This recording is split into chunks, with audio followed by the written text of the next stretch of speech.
was to get up in the morning and see what my family needed. What do they need today? What do they need today? What do they need to do? I didn't care about what I wanted. I didn't care about what was out there. I didn't have a plan for my future. It was a very dark time that, quite frankly, I don't talk about a whole lot.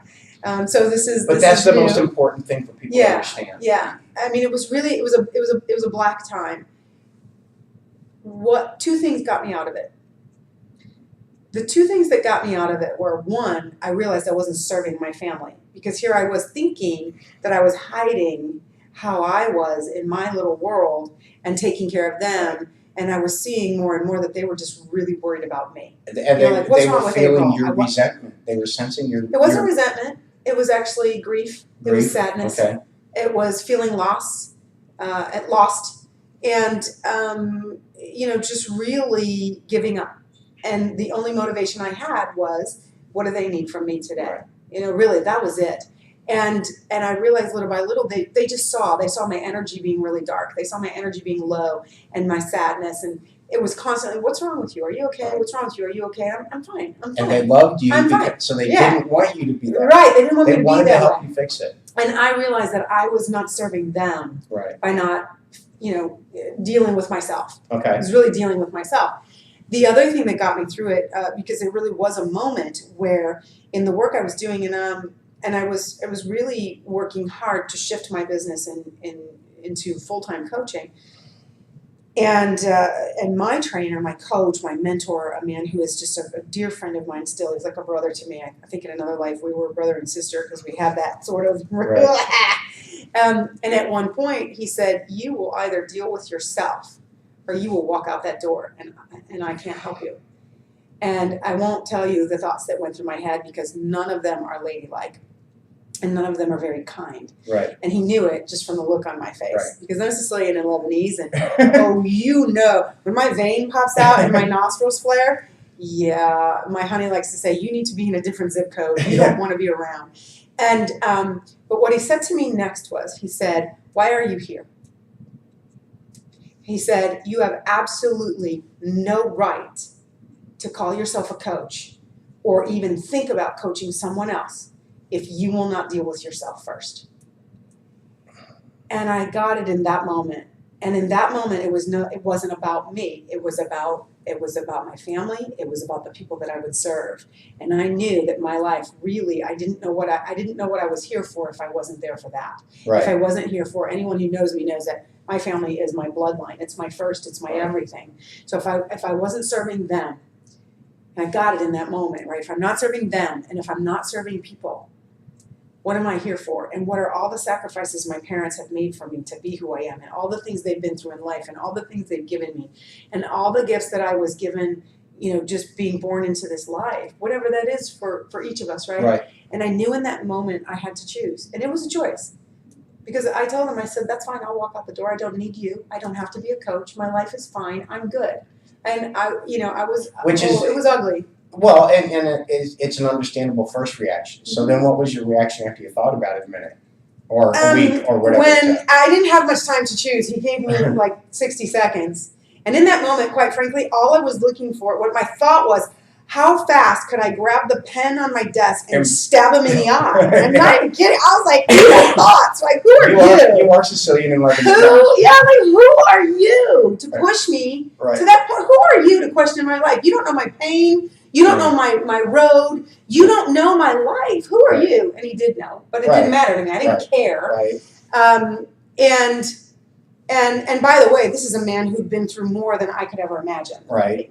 A man who had been through more sacrifice that you could ever imagine. Political prisoner, watched his brother executed, forced to leave his country. I mean, a lot of things which are the things that gave him the character and the confidence to communicate that to you. And stand up to me, And stand up to you. And so in that moment, Phil, I chose. I felt like if I didn't choose for someone else, because I didn't feel care worthy to choose for me. No, I just didn't care. Right. Really, I was that grief-stricken. I was that lost, and I just didn't care for me, but I did care for others. Right. And and that's what I chose. I chose others. I chose serving. And in fact, in that moment, he said, let's break. And I'll never forget it, because he said, come here. And I mean, and it's like that moment when your dad like slaps the crap out of you and then says, come here, my daddy, I love you, you know, Right. it's going to be okay. And all you're thinking is like, how dare you touch me because you just spanked me, right? And it was like that, you know, and I didn't want to go and I was gritting my teeth like a child, you know. Right. And if he watches this, he'll know exactly when that was. And my teammates will know exactly when this was if they see it. And he said, you know, he said, I love you. I'm standing for your life. And I said, I hate you. I have no affection for you. I have no affinity for you. And you had no right to put me on the line like that in front of everyone. And he said, I can live with you not loving me or liking me. I cannot live with you throwing your life away. He said, I'm just not willing to watch. He's like, you're a dead girl walking and you think you're hiding it and you're not. Right. So that was really like the moment when I chose to put my life back on track. And it really was about, again, because my being knew I'm not here for me. Right. I'm not here for me. What a blessing that guy is in your life. Yes. And he still irritates the hell out of me sometimes. Well, it's okay, BB, I love you. Think about, you know, you grew up Catholic. Yeah. The all the times in the Bible when the prophets or the angels came, it was almost always to piss off somebody. Yeah. You know, because the truth, when you need to hear the truth is going to hurt. And only your closest friends who love you the most are going to tell it to you. You know what, Phil? Not always. I don't mean to correct you on film. I will say this though.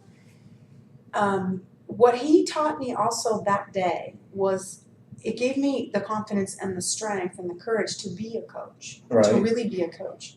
And I tell my clients up front, and I learned this from him, you may not always like me, and that's okay. Liking me is optional. Right. It's a great bonus. I'd like for you to like me, but if you don't like me, I'm okay with that. Right. Because I'm more committed to your life and your success and your business and your family and your legacy and you know what you're supposed to be doing here. I'm more committed to you than you are in this moment. Right. And so in those moments when you hate me, just know that it's my commitment coming out. Right. You know, liking but I me still is think optional. but I still think that you make that commitment out of your passion for helping other people, Absolutely. which at its core is your love for humanity and Absolutely. each other. So it's still that Yeah. when you're tough on those people, Yes. it's still coming from love. Yes, it's just that what the difference is, Phil, that you, okay, so imagine this, right? And I'm going to challenge you guys with this. I'll use myself. I didn't realize this until my honey pointed it out. That vein that comes out and the nostril flare when I'm really angry, people know to walk away. Right. People will walk away. It's People kind of that a love universe, me, right. people who love me will walk away because my mother doesn't want to upset me. Right. Because my sister doesn't want to argue with me. Because my best friend doesn't want to hurt my feelings. Right. Because my coworker feels like it's disrespectful. I see what you're saying. So when we give off those signals, they'll back off. Right. People know, they'll say certain things to a certain point. Because believe me, my sister says whatever comes up. You know, we're a very open, communicative family. However, there's a certain point at which it's like back off or back off. Right. That man didn't back off. My nostrils, I can't believe, I don't have video, but I guarantee they were flaring. I guarantee that my vein was popping. And the point is that, and that's who we are as a stand for people, as coaches and mentors. And that's why I believe that what we do as an industry is so important. And but it is, unfortunately, I'm just going to say this, you know, unfortunately there are those in our industry who call themselves coaches who haven't been properly trained or haven't walked through the fire. Right. Like I earned my stripes. Right. That was just the beginning. And you know what? That was the beginning of the road to being a right. And that's why this part of the conversation is the most important part of the conversation. Yeah. Because you just got credibility. Because without knowing that, the rest of it sounds like everybody else. Yeah. Good point. Thank you. I'm gonna have to add that to my website. But it's the truth, right? Because I got the rote training. Right. I got the how to listen. I got the how to, you know, I create a lot of my own content, but I did, you know, I got a lot of the skill set of coaching. But you're right, you know, I had to earn my stripes. And thank God for that man who trained us that way. And he said, I will not allow you to coach under my tutelage until you have earned that right. And I will tell you, Phil, here's the beauty. Here's the way the world works. My very first client after that, my very first new client, was dealing with such a similar issue that I was dealing with, that had I not walked through that fire, I could never have walked her through. And that touches me because she's one of my greatest success stories in my heart, right? She's just an amazing woman who has not only flipped her life around, but her children. So the lesson is, if you are going through that dark spot in your life, and somebody is who's watching this, there's a reason. It's not, you didn't do something wrong for that to happen. No. You're being trained for something else. You're being trained. You're being trained. You have to go through the muck so that you can keep developing the muscle to push through. You have to go through the pain of the muck so that you can keep learning courage. Right. When you don't feel like it, you don't want to, maybe you don't even have to. Like, I didn't have to. Right, yeah. If my higher purpose was not called into existence in that very moment, I would have walked out the door. And he didn't say, I'm not going to continue to coach you and waste my time. Mm-hmm. He said, I will not accept allowing you to pursue this path and destroy your life. Mm-hmm. Yeah. Because if he'd have said, I'm not going to waste my time on you, you would have said, good. I don't need you. Right. But he didn't. Okay, somebody else. He challenged your core reason for being. Right. And that was inside of training me as a business coach. It's a business training. Right. And that's where people don't realize that again, the business coaching, it has so much to do with who you are, as you said, and we talked about. You have to deal with all those aspects, which is why I bring all of this leadership conversation into it. You have to be willing to draw the greatest you possible into the picture. And a lot of times, again, we squash it because we're tired, because we're overwhelmed, because we're frustrated, because we've been there, done that, and we're just exhausted because we don't have to. Right. Because it's good enough. Business is good enough. Life is good enough. It's good enough. And we don't have to. Or it's not good enough, and you use it as an excuse to not do anything. Exactly. You know, so, yeah. You put on that big old, I call it the big old, my analogy is a big old comfy robe. Yes. And it's sweaty and smelly and it's all ragged but it's comfy. Absolutely. And you know what? It turns into a straitjacket. The longer you wear it. Absolutely. You know, and everybody puts it on. Absolutely. The difference is how quick, and as you grow, the quicker you can throw it off. You recognize, oh, that's that failure robe, or that's that self-pity robe, or that's, you know, and I there's a lady I want to interview. You might have seen some of my posts about her on Facebook. She's not in business. Mm-hmm. Although she does, her passion is to be a doula, and I don't know, midwife is what I think of it, but that's her passion, and she's trained, and she's looking for a place. She wants to be an entrepreneur. She's not in a position to do that yet, but amazing woman, 29 years old, Gulf War vet, 6 years in the Air Force, 4 kids, 2 of them with autism. 6 or 7 years ago, she was diagnosed with MS. And she was in that dark place. Mm. And 2 years ago, when a doctor told her that she wouldn't be able to walk by the time she was 30, she said, hell no. Yeah. And she has run 20 races in 2 years. Oh, she's got 11 months. She's going to do another 10. Mm-hmm. Actually, she's doing 2 per month for the rest of the year. So she's going to have 30 races by her 30th birthday. She just did a half marathon. It was 3.5 hours, but she ran for 3.5 hours. Yeah. You know, I don't care about the guy who did the half marathon in 20 minutes. Mm-hmm. That 20 minutes isn't a lot of work. Yeah. But she was on that track. She was on that road for 3.5 hours. Yeah. And I look at her, I mean, I coach her a little bit, but I get more inspiration from her than anything I can ever teach her. Right. And my passion is to be a trainer, coach. I want to be an author. In fact, these interviews are the basis of a book called Amazing Women. My main focus is for women, and particularly young women. Mm-hmm. If you were mentoring a young woman right now, fresh out of high school or college, what's the 1, 2, or 3 most important things that you would teach her or want her to learn? That is a perfect question. Oh, good. I just got contacted by a high school principal in Atlanta, Georgia, asking me if I would mentor one of his high school students. Awesome. Isn't that crazy? Yeah. So what do you? And because I've been thinking about this, right? And so so the first thing, never, ever, ever compromise or make excuses for who you are. Ever. I have been called weird my entire life. Well, you are. Well, I'm okay with that. Right. And I probably am. You're supposed to be weird. Yeah. So normal is really boring. Yeah. Well, it's average, common. So I really would say that because, and those are the years where young people go through identity issues. Right. And never, ever compromise who you are or make excuses for who you are.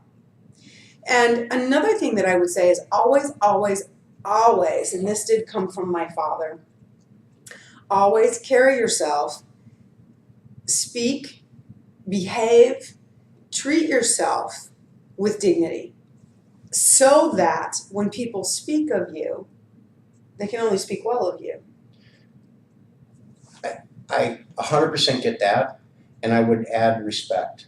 Treat yourself with respect. Right. Well, and that's what I call dignity. Right. Okay. Yeah. So yeah, they're almost similar. They're similar. But yeah, dignity and respect. If you don't have it for yourself, the world will not. That's not a gift the world can give you. No. You have to have it yourself first. Yeah. Along with happiness. Yeah. The world cannot provide your happiness. Only you can choose to be happy. And I think that would be the third thing I would tell them is find your happiness and pursue it. You don't have to be in a box. I tell young people today, if you don't want to go to college, don't go. Don't go yet. Absolutely. You should go to college. I do believe you should go to college. But quite frankly, college these days, it's probably always mostly been that way. In the United States anyway, it's just the rite of passage to say I'm ready for a job. Right. Right? I think I'm one of the few people who can actually say I used my college degree for my work in my business, right? In fashion design. However, I would say, I tell people, if you want to travel the world, travel the world. If you want to work in a missionary, work in a missionary. If you want to work and sell pizzas, because you have to find yourself. Right. And then when you find yourself, pursue that with everything you've got. And right. I am way more interested in the experience of life, the experience of meeting people, the experience of cultures, the experience of food, the taste, the smell, like the whole thing. Yeah, Yeah, you love food. I'm a sensory person. Yes, you are. So that is part of, however, the life learning. Right. And my books could fill this room, and that's the ones that I didn't leave back in Italy. Right. And yeah, I've seen pictures of your office. I've seen your office on video. I'm always learning, whether it's from someone else, reading, watching something, or putting my hands on something. I'm always, or even if it's just picking up and putting stuff in a suitcase, taking off to another country and experiencing that world, that culture. That's a learning experience. We learn so much by watching other people around the world that it's just an amazing way to absorb that knowledge. What I learned is that nothing is a waste if it serves the purpose. If it serves in some way, whether it serves you, serves someone else, serves your community, nothing is a waste. Well, and this is, we really got to stop. We got to do this again, because the next time we should do it in a bar with wine. But because there's so many more things I want to talk about, because I think of like when I've been thinking about this in a spiritual way, but like even today I started thinking about it in a business way too. That when you're in line with your mission, vision, values, and passions, that's a path. And we get diverted from that path. Yes. Spiritually, it can be all kinds of really bad stuff. But outside of that, just like what you were talking about, your dark space, you went down a path and it ended up in a swamp. It was. And quicksand. And you can get off of those paths. But I think as we mature as humans, as leaders, that we start to recognize those paths where they lead. Yes, and I will just say in closing that you have to have the desire to true up your path. I think you have to first understand that it's possible. You have to have a belief that you can be whatever you want. I'm going to argue that with you. I don't think most people believe that they can be something other than they are. I don't think they believe they've created their life. That's probable. And if you don't, in my book, right? In my world, if you don't start with the desire, you'll never allow the belief to sink in. You'll never have faith. If you don't have desire for something else, if I didn't have desire to serve, if I didn't have desire to serve my family, take care of them, serve other people, serve humanity, I didn't listen. So I never believed my life would be any different than it was right then. And it was fine. Right. It was fine. It just wasn't full of joy. Right. It wasn't, I had no joy. Right. And so everything I did just didn't have the same verve and probably the same impact, I was functional. And I was good at doing things and hiding things. Right. But people who really knew that wasn't all. So what you're saying is that I think you have to start with desire. Your belief came from your desire. I had the desire to allow the possibility. Okay. And that creates belief. You have to be open to the possibility. And if you're not open to the possibility, you're never going to go looking for it. Right. You know what's going through my head is when you think of very poverty-stricken areas of the city, those people, I think that they would, if they had a belief that they could live a different life, I don't think they desire to live the life that they're living. I think that they are stuck in a belief system that says they don't have another choice. So, but I think they're both important. You have to have desire. I think we're talking about the chicken and the egg. Right. I think you're right. I think that they're both important. And I believe in one comes first and you believe the other comes first. And I think that, quite frankly, they're probably very close. Right. I think that they're very close. Right. And I think they feed on each other. When you have desire, belief is easier. When you have belief, the desire comes with it. So I think that they're interrelated. Absolutely, they're interrelated. Right. Absolutely. And that would be a huge passion for me. If I could go to a place like Detroit and convince them that they don't need anybody else, that they can fix it, and then show them how, to me that would be a legacy worth leaving. Yes. Yeah.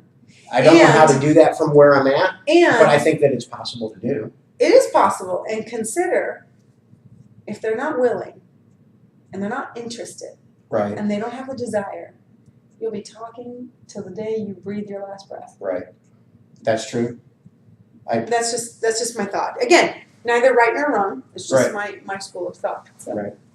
Well, is there anything that you wanted me to talk about or ask you about that we didn't? I don't know. I think we covered a lot. Yeah, I think we did too. Yeah, but I always ask. To me, it's my job to make sure that I get. I will say this: that you can go to my website. Yes. At aprilletrupiano.com or getclicknow.com. And you can get my... GetClick is a lot easier to spell than I know. Trupiano. That's why I did it. GetClickNow. Yeah. Click as in click. Right. I have a free gift there that people can pick up, a complimentary e-course. It is geared towards women, but guys, you're welcome to listen in because it could apply to you too. Right. Men and women are different in many ways, but they have most of the same things they have to do to be successful. Absolutely. Absolutely. And maybe this might be sexist, but I think that women have, as a population, have a harder time with the belief part of it. I think that for generations, I think about my grandmother. We were talking about my grandmother and my great-grandmother. They didn't have any limitations in their belief system. First of all, they had defined their roles clearly.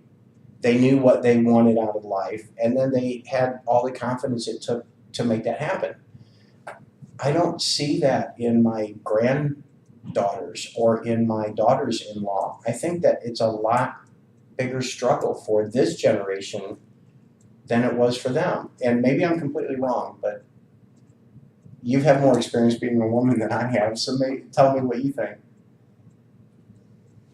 I think it depends on the culture in which you're raised. Okay. It completely depends on that. I was raised in a culture of my family where I was told that I could do whatever I wanted to do. And I was told that I was smart, and I was told that I was good enough, and I was told that I was, great at certain things. And, and then that comes with other cultural things. Like I was just saying the other day, I always wanted to play the drums, and my father said, girls don't play drums, you can't play the drums. And I was never allowed to learn the drums. So it's cultural norms inside of the family unit. Right. And still, I was pressed for academics, and I was pushed for, a lot of things. So I honestly believe that fully and completely comes from the culture in which you're raised as a child and as a young person. Well, then And that begs the can come question. from family, it can come from school, it can come from anywhere. So that begs the question that if you were raised otherwise, I want to. What they're thinking is, can you overcome it? And I want to ask, how do you overcome it? Phil, I'll tell you that this is another reason why I believe desire has to come first. Okay. Even when you're not hearing those things, right? You can follow one of two paths. You either accept that that's your destiny and that's the way it is, and that's how we get the poverty cycle and the illiteracy cycle and the abuse cycle, because you accept that that's all there is. You accept that as the norm. It is, and it's all that's available to you. Right. Or there's just some sort of burning desire in you to have your life be different. If you look up the story of Tyler Perry, you'll see that. Okay. If you look up the story of many a great author, actors, Chris Garner, the Pursuit of Happiness. Yeah, exactly. Desire was what was different. Right. Circumstance did not give him that, and in his time, minority, it wasn't the people weren't giving him all this encouragement. Right. You can do anything, right? No, they were telling him he couldn't do it. Right. And I think the disgrace of what we have today, and again, this is a whole nother show, the disgrace of what we have today is there's no such thing as a glass ceiling. I don't care what anybody says. I disagree.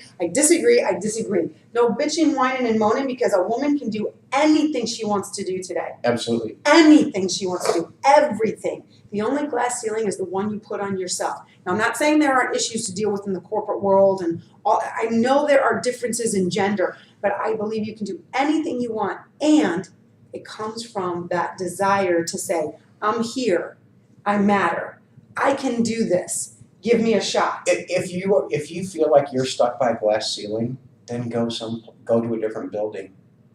I mean, if you're in a corporate environment and you're convinced, you have analyzed that it's not you. But sometimes it's not that easy, right? So you have to have that. You have to have that wanting, that desire to. And I say desire because it's stronger than a wanting, right? It's that urge to find someone to advocate called for it you. The burning desire. Yeah, to find someone who will advocate for you. Right. To find someone who believes in you.